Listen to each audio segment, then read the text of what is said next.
Buen día, compañeros. Recordando que en el video anterior vimos el componente pasivo llamado capacitor, ahora en este video pues toca el turno de ver el inductor. Entonces, bueno, es lo que veríamos en este video. Vamos a definir primeramente pues qué es un inductor. Podemos así simplemente definirlo como un componente pasivo, entendiendo que ya explicamos las características de este tipo de componentes de un circuito eléctrico, que debido al fenómeno de la autoinducción almacena energía, pero en forma de campo magnético, a diferencia del capacitor.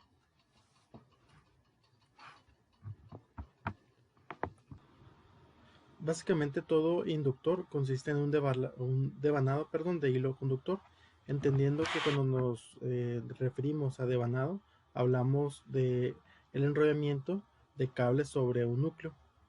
Ahora, la inductancia resultante podemos definir que es directamente proporcional al número de las vueltas y a la permeabilidad del interior del arrollamiento, entendiendo la permeabilidad como una característica propia del material. Bueno, y esto es inversamente proporcional a la longitud de la bobina. Esto, que parece una fórmula, la vamos a definir más adelante en el video.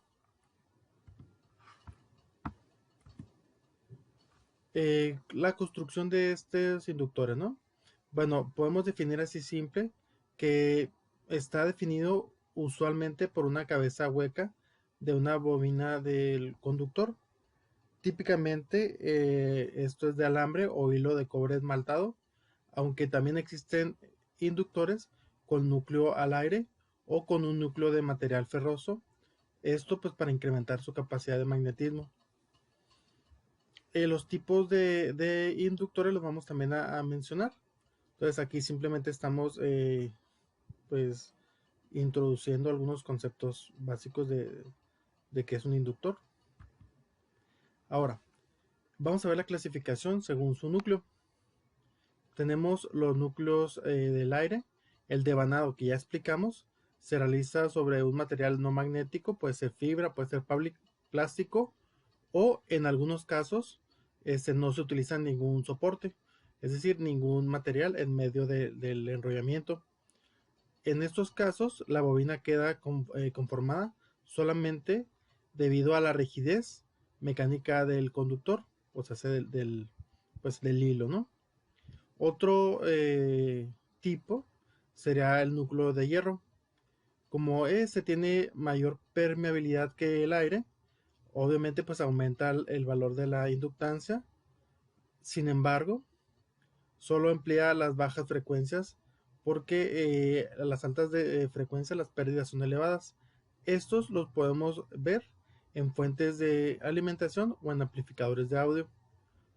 Otro tipo es el núcleo de ferrita.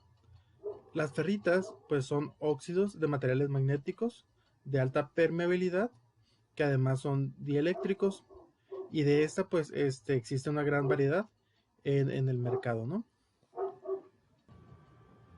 Ya vimos a la inductancia como una fórmula, ahora vamos a verla como un concepto, ¿no? Básicamente la inductancia es una propiedad que tiene un circuito eléctrico para resistir el cambio de corriente. Por eso es que los inductores se utilizan para prevenir muchas veces esos mismos cambios, para poder tener un mayor control de esos cambios de corriente. Ahora, una corriente que fluye a través de un cable tiene un campo magnético alrededor. Eso también lo vamos a estar explicando. Experimentalmente podemos encontrar que el voltaje instantáneo en la inductancia es directamente proporcional a la variación de la corriente en el tiempo. Esa constante de proporcionalidad que estamos encontrando aquí en esta fórmula la conocemos como inductancia y la medimos en henrios.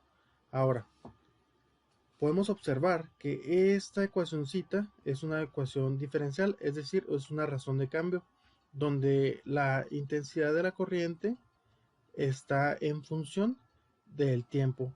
A mayor tiempo, pues mayor intensidad va a haber.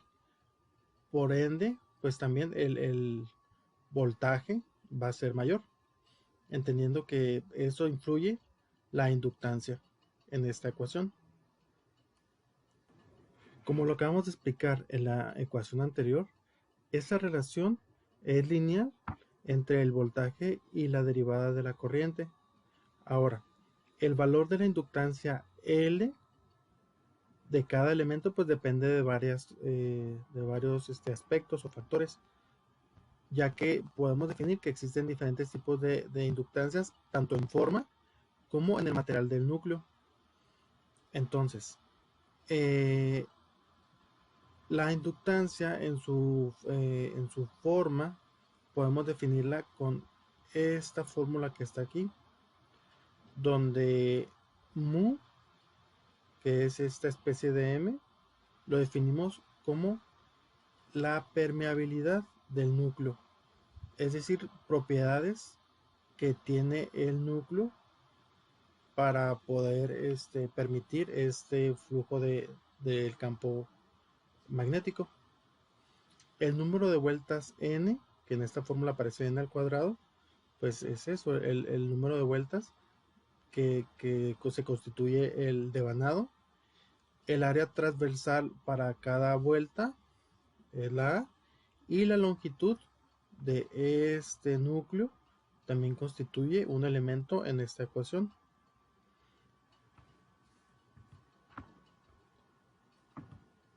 Vamos a ver algunas características básicas de los inductores.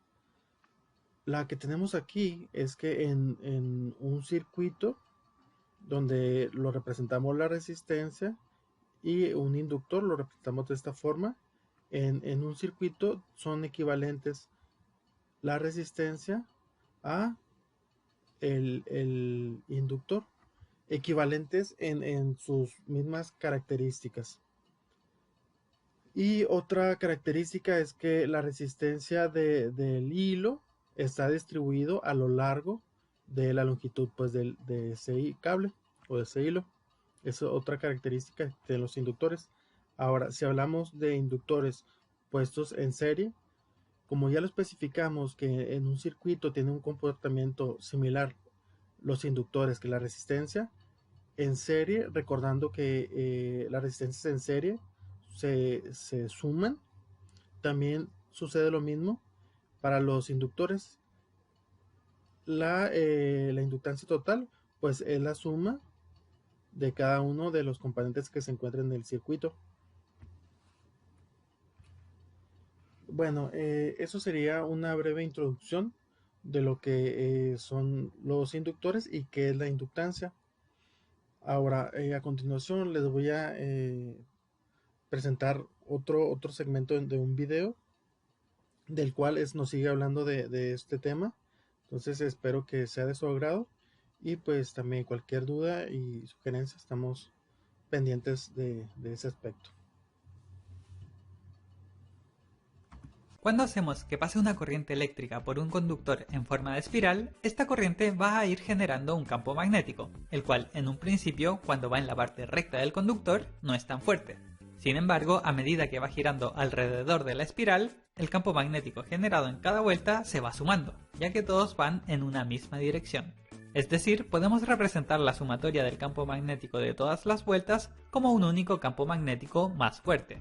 Y es aquí donde entra la ley de Faraday y la ley de Lenz, y las cosas se ponen interesantes. Ya que este campo magnético no aparece instantáneamente, sino que va creciendo gradualmente, tendremos una variación de un campo magnético en el tiempo, la cual, según la ley de Faraday, va a inducir un voltaje, pero no cualquier voltaje. Según la ley de Lenz, será un voltaje que se va a oponer a la corriente eléctrica que lo generó en primer lugar. En otras palabras, a medida que el campo magnético esté creciendo, va a existir una resistencia al cambio. Pero una vez que este llegue a su tamaño o fuerza máxima, esa resistencia al cambio va a desaparecer completamente, porque la ley de Faraday solo se aplica cuando hay una variación del campo magnético. En este punto, cuando el campo magnético es constante, podríamos decir que la bobina va a actuar como si fuera un simple cable. Pero cuando cortamos la corriente, el campo magnético va a comenzar a perder su fuerza, es decir, nuevamente tendremos una variación en el campo magnético. el cual, según la ley de Faraday, va a inducir un voltaje, pero esta vez, dado que está disminuyendo, la dirección de la corriente inducida irá en la otra dirección. El resultado de todo esto es que, a pesar de haber cortado la corriente inicial, la cual era alimentada por una batería o algo por el estilo, durante unos breves momentos tendremos una corriente inducida por el campo magnético que habíamos generado en la bobina. Y es precisamente por esto que se dice que un inductor es capaz de almacenar energía en forma de un campo magnético. Ahora que entendemos cómo funciona una bobina, veamos qué efecto genera en un circuito simple. Pongan especial atención en el comportamiento de la lámpara en cada una de las etapas. Cuando cerramos el circuito, la corriente tiene dos posibles caminos. Sin embargo, debido a la resistencia inicial del conductor, la mayoría de esta corriente se va a ir por el camino más fácil, es decir, por la lámpara.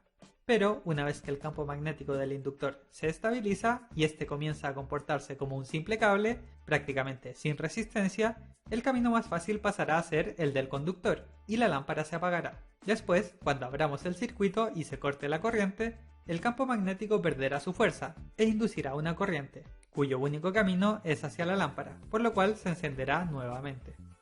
Claro que esto no durará por siempre, porque la lámpara actuará como una resistencia que dificulta el paso de la corriente, y también porque cuando los electrones vuelvan a pasar por el inductor, tendrán que luchar nuevamente con la resistencia de crear un campo magnético, y el ciclo continuará hasta que no hayan más electrones moviéndose, y el campo magnético en el inductor haya perdido toda su fuerza. Si realizamos mediciones tanto del voltaje como de la corriente que pasan por el inductor a lo largo de este ciclo, nos encontraremos con un comportamiento como este. Hasta este punto hemos hablado sobre cómo funcionan los inductores, pero no hemos hablado sobre cómo controlar el efecto del inductor en el circuito donde estará ubicado, o en otras palabras, con qué fuerza cada inductor se opone a los cambios de estado. Esta propiedad es conocida como inductancia. Se suele representar con una L en honor a Henry Lenz y su unidad de medida son los henrios, en honor a Joseph Henry, que era otro científico más o menos de la misma época y que se dedicó al estudio de los fenómenos electromagnéticos. Esta unidad puede ser descrita de muchas formas dependiendo de qué queramos hacer con ella, pero en términos generales es un valor que relaciona el efecto de la corriente aplicada con el voltaje inducido y el campo magnético generado. La inductancia de una bobina depende de varios parámetros, así que vamos a analizar algunos de ellos. El primero, y quizás el más fácil de entender, es la cantidad de vueltas que dará el cable, ya que en cada vuelta la corriente que pasa está generando un pequeño campo magnético, y mientras más vueltas tengamos, más de estos campos magnéticos iremos sumando a nuestro campo magnético total, con lo cual obtendremos una mayor inductancia. Cabe destacar que obviamente este cable debe estar recubierto de tal manera que el único camino posible para la corriente sea en espiral. Si el cable no estuviera cubierto, la corriente buscaría el camino más corto posible, y el campo magnético nunca se generaría. El segundo parámetro es la longitud del inductor, pues para que los campos magnéticos de cada espiral puedan sumarse efectivamente, estas deben estar lo más cerca posible. De hecho, para que recuerden esta relación, traten de pensar a la inversa. Si la longitud fuera extremadamente grande, prácticamente terminaríamos con un cable, el cual sabemos que no actúa como un inductor. Por lo tanto, a menor longitud, o mientras más compacto sea el inductor, mayor será la inductancia. El tercer y cuarto parámetro están directamente relacionados, y son el área y el perímetro de cada vuelta del cable. Una forma de entender su efecto es pensar en la distancia que debe recorrer la corriente para terminar cada vuelta. Si bien una corriente constante en un segmento de cable va a generar siempre un campo magnético de la misma intensidad, si alargamos ese segmento, también lo hará el campo magnético.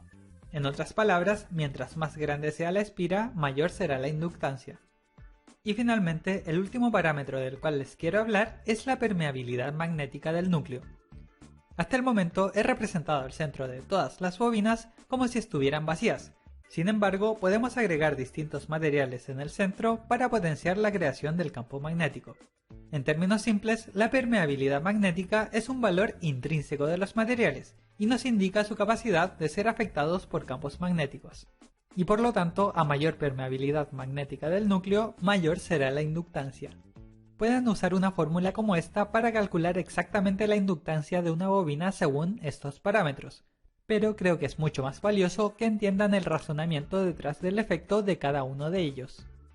Debido a todas estas características, los inductores o bobinas son un elemento extremadamente versátil. Si nos concentramos en su habilidad de generar una resistencia a los cambios de corriente, estos pueden ser utilizados en filtros de señales de una manera similar a los capacitores, o también para estabilizar la corriente entregada por una fuente de poder. Por otro lado, si nos centramos en su habilidad para generar un campo magnético, los inductores pueden ser utilizados para mover otros elementos al actuar como un electroimán, que es exactamente lo que ocurre en un relé. Además de esto, el campo electromagnético generado también puede ser utilizado para inducir corrientes en otros inductores, como es el caso de los transformadores o los dispositivos con carga inalámbrica. Y como si esto no fuera suficiente, los inductores pueden ser utilizados también para calentar algunos metales como en las cocinas de inducción.